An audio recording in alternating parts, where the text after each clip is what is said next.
Thank you for joining me today at A Touch of Blue Studio with Drawing with Grandma. Welcome back to my studio. Today I'm going to continue our study of animals in our sketchbook by working on another hawk. I love to draw their beautiful faces and the structure of their position and expression and just the texture of all kinds of animals. And so today we're going to start by building, of course, that head shape. And I've said so many times that building the eye and beak and head is the primary important way to begin an animal. If you can do those correctly, then the rest of the sketch should move forward rather smoothly. So I'm being careful about the particular angle of the head. He's actually turned and looking back, so his body is facing the other direction. So I need to be careful about the tilt of the head, where the eyes are placed. And there's a really strong angle right here with a very strong shadow that I want to be sure to include in order to get that illusion.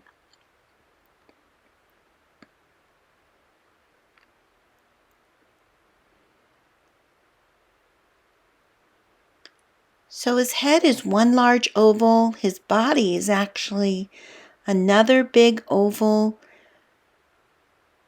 And then you want to look at the shadow shapes as a guide for other kinds of dominant shapes to include as you're developing your drawing. So that triangular shadow shape under his chin helps me to be sure that I've got the structure of the head correct in relation to his body and that turn of the neck.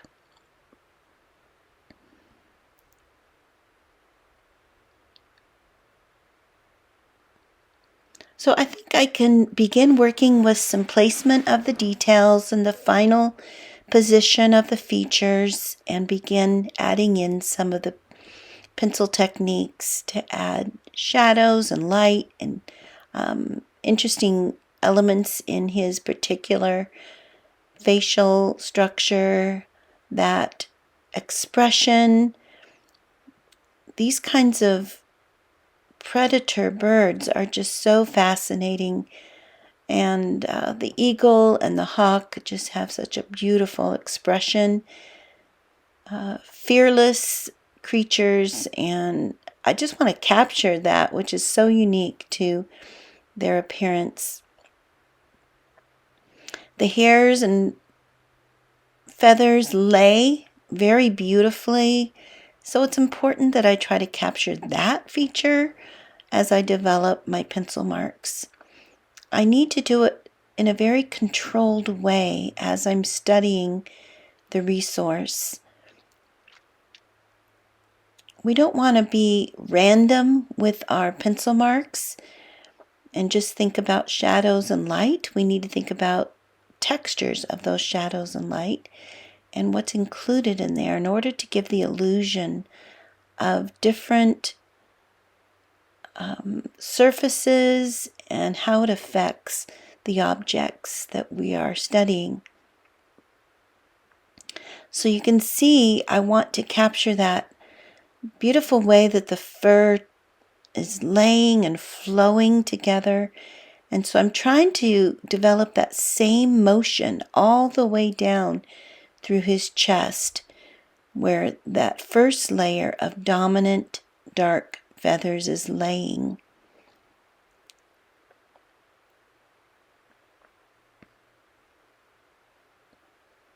It gets lighter here, and then it goes back into a strong shadow shape, but there are also continual layers of feathers that I need to try to develop as I go.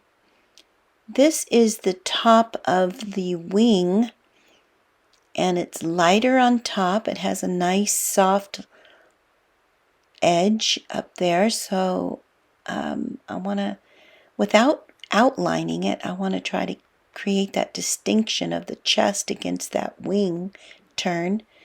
But I'm trying to avoid strong outlines. I like to develop my drawings without outlining the whole edge, but focusing on value and light within the object.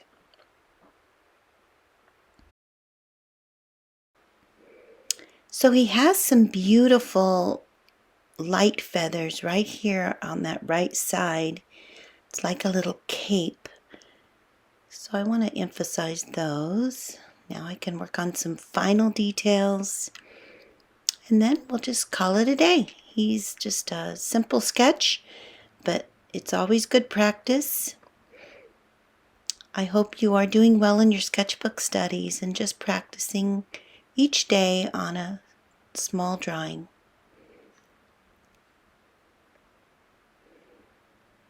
Going to clean him up. I do want to do a little bit more work now that I look. I think I'm going to continue on the right side and try to develop that really dark chest.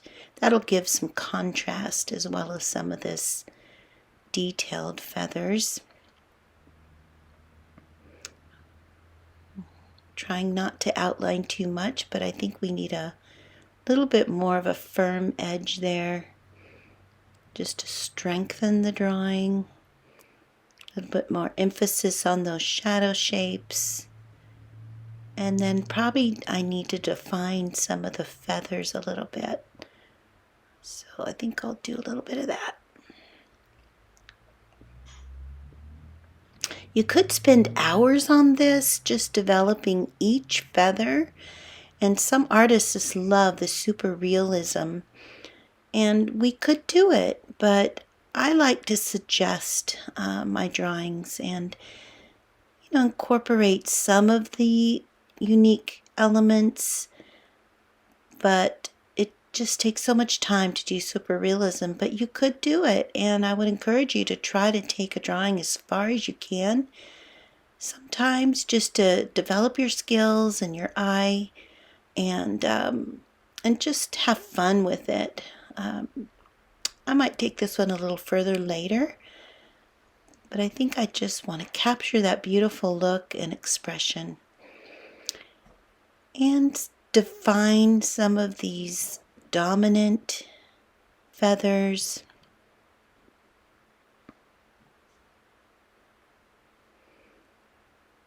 And then make sure I have the top of that wing against that beautiful dark edge of his chest defined. So that will help, I think, with this drawing and the strength of it.